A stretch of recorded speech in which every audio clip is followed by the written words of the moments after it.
So what's the real difference between someone that's on testosterone replacement therapy and then someone that's all natural? All right, so if we're going to talk about the difference between being all natural and being on testosterone replacement therapy, we're going to have to talk about the differences between the two.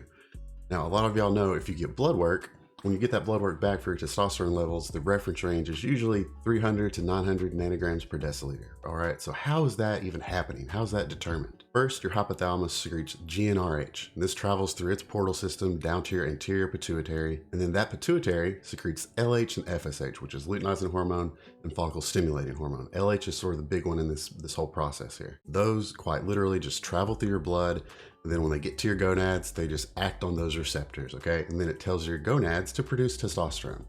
Now, when it tells it to produce this testosterone, it does have sort of like a rev limiter to make sure it doesn't produce too much testosterone. It does this by a negative feedback loop. Now, when it produces this testosterone, certain levels are going to suppress the excretion of that GnRH, depending on the levels, and it's going to depend on the person, right?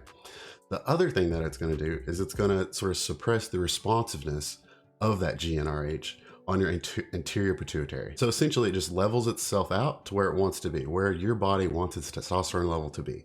And as you can imagine, this is going to be really different depending on the person, tons of genetic variances.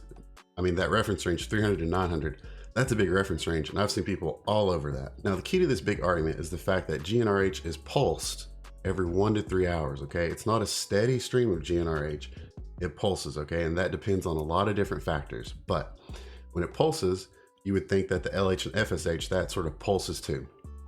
It doesn't. It's relatively steady through the day. It obviously goes up and down depending on a lot of different factors. But the fact that the GnRH pulses every 1 to 3 hours, so it's not a steady stream, and then you have the feedback loop that also incorporates into this non-steady stream of testosterone in your system, you can see pretty quickly the big difference between someone that's on testosterone replacement therapy and someone that's natural. Someone that's natural, it's not going to be a steady stream of testosterone. You're gonna have peaks and valleys, and it's gonna be a lot through the day. Now, how much testosterone does someone that's natural actually produce? Well, let's think of it in milligrams wise. A normal person produces anywhere from 3 milligrams to 10 milligrams per day, cumulative, right? Because it pulses. And the average is really more like 6 to 7 milligrams, okay?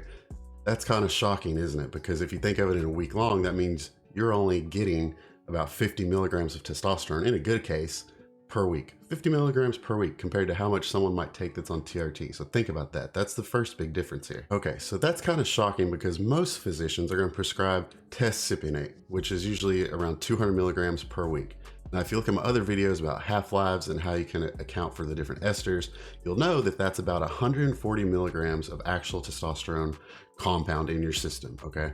Now, if you do the math, that's about 20 milligrams per day. So compare that 140 milligrams per week to the 70 milligrams per week of someone that's getting 10 milligrams per day. And that's like someone that's elite, top of the genetics, and that's like almost an outlier, right? That's not even what a normal person is going to produce. It's almost double. So someone on testosterone replacement therapy is getting double of what someone that is a high output genetic elite person, okay? That's kind of crazy. That's shocking, but that's what happens. Now, obviously people don't respond to that testosterone the same. Just because you have two people putting out 5 milligrams of testosterone a day doesn't mean that their test levels are going to be exactly the same. Same thing if you give someone 200 milligrams of test SIP.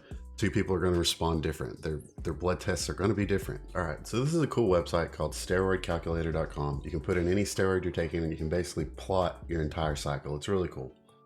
Now for this one, I've put in what it would sort of look like if you were to take testosterone on a TRT dose compared to just like your natural secretion, okay?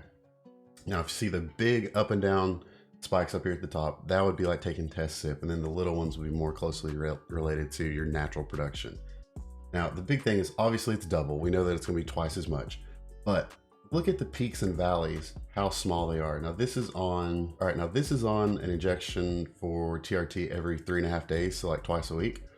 So you can see that the peaks and valleys, yeah, they're pretty big, but like it never dips super low and it's relatively steady. Like if you were to do an average, it would be pretty steady. But the peaks and valleys of your natural, there's a lot more of them and it's a lot deeper compared to the average. Okay, so what I'm saying is if you're someone that's taking TRT, you're having a pretty big steady stream of testosterone in your system all the time compared to someone That's natural. Now, even take it further than that. A natural person that doesn't have a high test level. So say you're someone that needs to be on TRT, your test levels naturally are going to be really, really low some points of the day. And you would notice that big time. And then it might spike randomly. I mean, these pulses could be really different from person to person. It could be enough to where like you are feeling terrible, like the people that do need TRT. But the point is the big difference between the two. To say that the person taking Testsipionate with those big spikes of test and this high level of test constantly all the time is basically like being natural, bro. It's not. Like you're not even close to natural. Okay, you're essentially juicing, but you're doing it the safest way possible for the therapeutic benefits in the clinical literature. You're doing it the way you should be doing it. But to say that you're natural, you're nothing close to natural. Okay, you're nothing close to it, and that's fine. I'm not accusing you of cheating or anything like that. People get on this big thing about, well, if you're on it, you're cheating. Just don't worry about that. Like, you're doing what you should be doing, but don't assume that you're natural, and don't assume that just because you're taking this, that's what you felt like when you were younger, because it's not. When you were younger, remember, at the top of the range, it would be 10 milligrams per day. At the very best, that might have been what you felt like when you were in your 20s, if you were like elite. You're doubling that now in your 30s or 40s. Don't forget that. There is a huge difference between the two.